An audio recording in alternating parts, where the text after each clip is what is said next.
Hi పిల్లలు, అందరూ బాగున్నారా?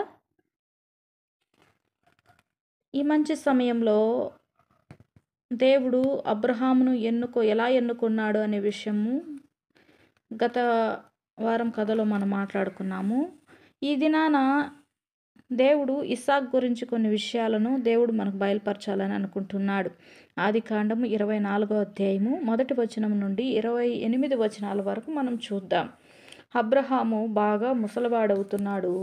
ప్రభువు అతన్ని ఎంతో ఆశీర్వదించాడు. ఒకరోజు అబ్రహాం తన పనివారితో పెద్దవాడిని పిలిచి, నీవు ఇస్సాకుకు భార్యను వెతికి తీసుకొని రావాలి, ఇది నా కోరిక అన్నాడు. భూమి ఆకాశములు దేవుడైన ప్రభువు పేరట నాకు మాట ఇవ్వాలి. నా కుమారునికి ఈ కానాను దేశపు ఏ అమ్మాయిని పెళ్లి కుమార్తెగా ఎంపిక చేయవద్దు. నా స్వదేశానికి వెళ్ళి అక్కడ నా సొంత వారిలోనే నా కుమారునికి భార్యను తీసుకొని రావాలి అన్నాడు.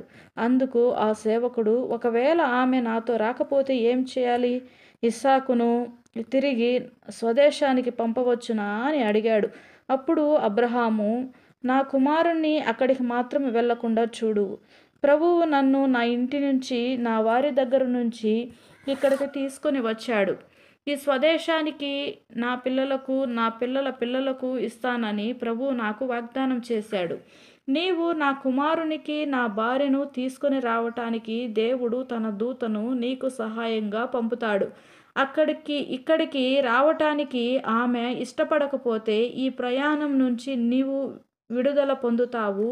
అంతేకాని నీవు మాత్రం నా కుమారుని అక్కడికి పంపటానికి ఒప్పుకోకూడదు అని చెప్పాడు. అబ్రహాము కోరినట్లే ఆ సేవకుడు చేస్తానని ప్రమాణం చేశాడు. ఆ తర్వాత ఆ సేవకుడు తన యజమానివి 10 ఒంటెలను తీసుకుని అబ్రహాము స్వదేశానికి బయలుదేరాడు. ఆ సేవకుడు ఆ దేశాన్ని చేరేసరికి మధ్యాహ్నం దాటింది. కొంతమంది స్త్రీలు పట్టణం వెలుపల ఉన్న బావి నీళ్లు కోసం వస్తున్నారు. ఆ సేవకుడు తన ఒంటెల్ని అక్కడ ఆపి వాటిని విశ్రాంతి తీసుకొనిచ్చాడు. అతడు దేవునితో, ప్రభువా, నా యజమాని అబ్రహాము దేవా, ఈరోజు నాకు సహాయం చేసి నా యజమానునికి నీవిచ్చిన వాగ్దానాన్ని నిలబెట్టు. నేను ఈ బావి దగ్గర ఉన్నాను. ఈ ఊరు పడుచు పిల్లలు నీళ్లు కోసం ఈ బావి దగ్గరకే వస్తున్నారు.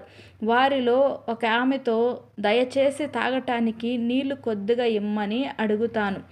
ఆమె, నీవు తాగు, నీ ఒంటెలకు కూడా తాగటానికి నీళ్లు ఇస్తాను అని అంటే, ఆమె, నీ సేవకుడైన ఇస్సాకుకు నీవు ఏర్పాటు చేసిన స్త్రీ అని నేను తెలుసుకుంటాను అని అనుకున్నాడు. ఇది జరిగితే నీవు నా యజమానికి చేసిన వాగ్దానం నెరవేరినట్లేనని నాకు తెలుస్తుంది అని ప్రార్థన చేశాడు. అతను ఇలా ప్రార్థన చేసి ముగించక ముందే రిబ్కా అక్కడకు కడవ భుజం మీద పెట్టుకొని వచ్చింది. ఆమె శారా అన్న బెతూయేలు కూతురు. రిబ్కా చాలా చక్కనిది. ఆమె బావిలో దిగి కడవ నిండా నీళ్లు తీసుకొని పైకి వచ్చింది. ఆ దాసుడు ఆమె దగ్గరికి వెళ్ళి, దయచేసి నాకు తాగటానికి నీళ్ళివ్వండి అని అడిగాడు. అప్పుడు రిబ్కా, అయ్యా, తాగండి అంటూ నీళ్లు పోసింది. ఆయన నీళ్లు తాగిన తర్వాత ఆమె, నీ ఒంటెలకు కూడా నీళ్లు తీసుకొని వస్తాను అని చెప్పి పరిగెత్తుకుంటూ వెళ్ళి ఆ ఒంటెలన్నీ తాగటానికి నీళ్లు తీసుకొని పోయింది. ప్రభువు ఇస్సాకుకు తగిన అమ్మాయినే భార్యగా చూపిస్తున్నాడన్న విషయాన్ని రుజువు చేసుకోవటానికి ఆమెను శాంతంగా పరిశీలించాడు. రిబ్కా నీళ్లు పోయడం ముగించిన తర్వాత ఆయన విలువైన బంగారపు ముక్కు పుడక 2 బంగారు గాజులు ఆమెకి ఇచ్చి, నీవు ఎవరి కుమార్తెవి? నేను, నాతో ఉన్న ఈ మనుషులందరూ ఈ రాత్రి విశ్రాంతి తీసుకోవటానికి నీ ఇంట్లో స్థలం ఉందా అని అడిగాడు. అందుకు రిబ్కా, నేను బెతూయేలు కూతుర్ని. మీ ఒంటెలకు సమృద్ధిగా గడ్డి ఉంది. మీరు రాత్రంతా విశ్రాంతి తీసుకోవటానికి కూడా మా ఇంట్లో కావలసిన స్థలం ఉంది అని అనింది. అప్పుడు అబ్రహాము సేవకుడు మోకరించి ప్రభువుకు కృతజ్ఞతాస్తుతులు చెప్పాడు. ప్రభువుకు స్తోత్రం. ఆయన తన వాగ్దానం నెరవేర్చాడు. ప్రభువు నన్ను నా యజమాని ప్రజల దగ్గరకే తిన్నగా నడిపించాడు అని అన్నాడు. రిబ్కా ఇంటికి పరుగెత్తుకొని పోయి జరిగిన కథంతా తన తండ్రికి తన వారికి చెప్పింది. అబ్రహాం సేవకునికి అక్కడ మంచి స్వాగతం లభించింది. అతను రిబ్కా కుటుంబానికి అబ్రహాము ఇస్సాకుల గురించి, అంతేకాక తాను వచ్చిన పని, తన ప్రార్థన గురించి వారికి తెలియచేశాడు. ఇది నిజంగా దేవుడు ఏర్పాటు చేశాడని, దేవుడే రిబ్కాను ఇస్సాకుకు భారీగా చూపించాడని వారంతా గ్రహించారు.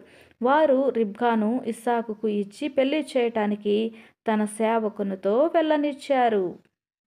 పిల్లలు, మీ కథ అర్థమైందా? దేవుని ఏర్పాటులో ఉంటే దేవుడు ఎక్కడున్నా వారిని ఏర్పాటు చేసుకుంటాడు. మరి ఇంకా మరొక కథలో మనము యాకోబు కథ గురించి మనం తెలుసుకుందాం. ఇస్సాకు కుమారుల గురించి, యాకోబు ఏశావుల గురించి మనము మరొక కథలో మనం తెలుసుకుందాం. అప్పటి వరకు బాయ్ పిల్లలు. God bless you.